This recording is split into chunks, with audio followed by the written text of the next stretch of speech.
cut anybody with it. He said, my word will do it. It said he was tempted to make it the stones into bread.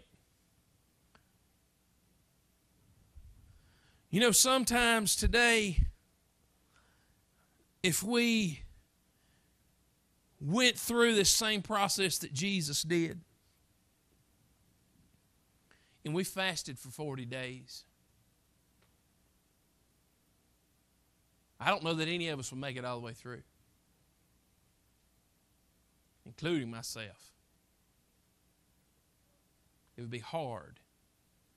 And you know that in the time that you spend, look, a fast is not something to help you lose weight. A fast is saying, God, I'm getting your attention because I want you closer to me. And I'm saying this flesh don't matter. What I'm looking for is an increased knowledge and strength in my spirit, not my flesh.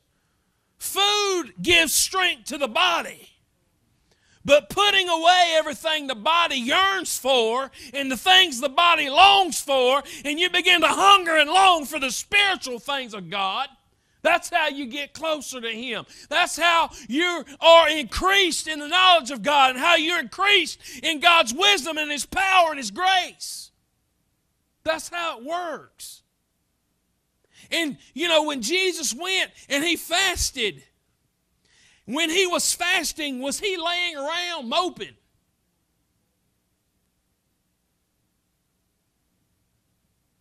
Oh, you know, He had to be in a hammock because I ain't ate in 4 days. I am so tired.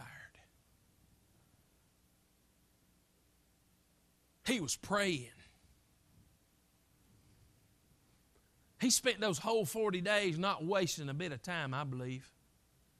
He spent those whole 40 days getting closer and closer and closer and closer and closer. Yes. Getting everything that He could possibly get out of Him and away from Him, because ministry was getting ready to start. Now remember, He was already a man without sin. But you know what? As He was being raised, He had people around Him trying to influence Him. How many of you do today? You got people hanging around you, they're going to talk to you. People going to discourage you. You know, I just wonder what people said to Jesus when He started out, when He laid His tools down and He started going on His path. You know, people must have been saying, what are you doing? We got a house to build. Where are you going? I need you to cut these doors. You my door hanger. Where are you going? You know they were. You know people didn't understand. All of a sudden Jesus goes and He's baptized by John, and all of a sudden He goes off in the wilderness for 40 days. Nobody knows where He is. He ain't got nobody with Him. He ain't even got a disciple, nobody there. It's just Him and God. Who else do you need with you? You don't need nothing else.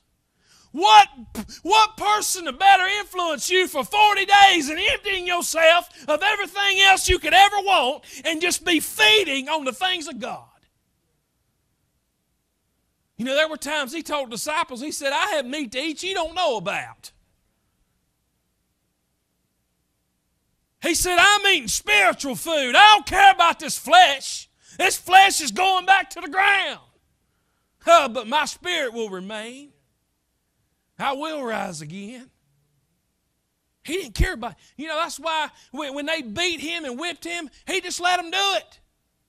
You know, a lot of people today don't want you to hit them because they're afraid it's going to hurt. Right? Say He was hungry and He was tempted.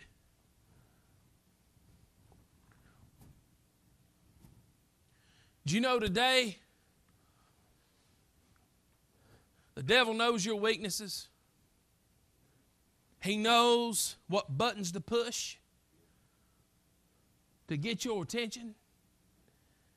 And he knows when you go before God and you begin to say, God, I'm going to start fasting over this problem because I'm looking for deliverance from it. Guess what He's going to do? he's going to come and try as hard as he can to get you to not continue down that path. He's going to do everything he can to tempt you with what he can.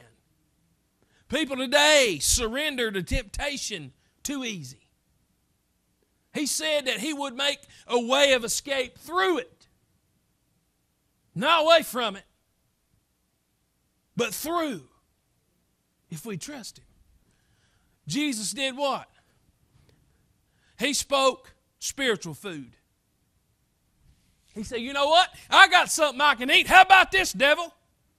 It is written, man shall not live by bread alone, but every word that proceedeth out of the mouth of God. How about that for something to eat on? And you know, I believe that even though Jesus' flesh was weak, his spirit was strong. And I believe as he began to proclaim the word of God over these situations, I believe he got stronger. I believe by the end of it, I believe the devil took off because he was scared. What you think? Said he departed him for a season. It means he came back. And you know, today we got to learn to live by every word that proceeded and still proceeds out of the mouth of God.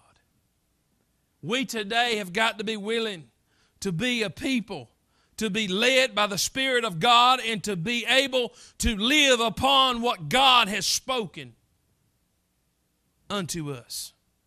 Verse 5 said, then the devil took him up into a holy city and set him on a pinnacle of the temple, and said unto him, if thou be the Son of God, cast thyself down, for it is written, he shall give his angels charge concerning thee. And in their hands they shall bear thee up, lest at any time thou dash thy foot against a stone. Jesus said unto him, it is written again, thou shalt not tempt the Lord thy God. You know, he wasn't telling the devil, you don't tempt me. Did you know that? Jesus is saying, it's written, I'm not going to tempt God. I'm not going to put myself subject to tempt God according to what his word says. He said, I know the word says, thou shalt not tempt the Lord thy God. That means if you ever think about going against what his word says, don't ever go against his word.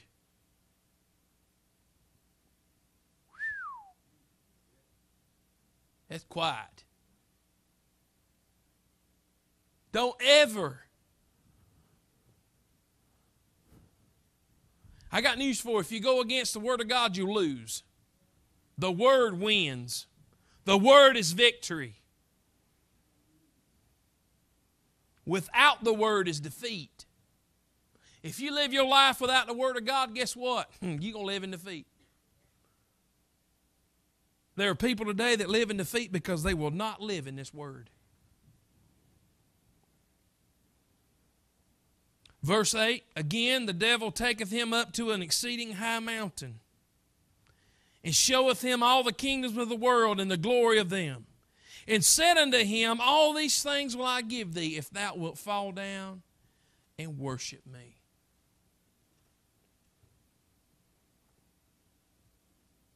That's what the devil wants. He wants everybody to worship him. You see, he got jealous of God. He said, I want to be better than him. And he lost. He was thrown out of heaven.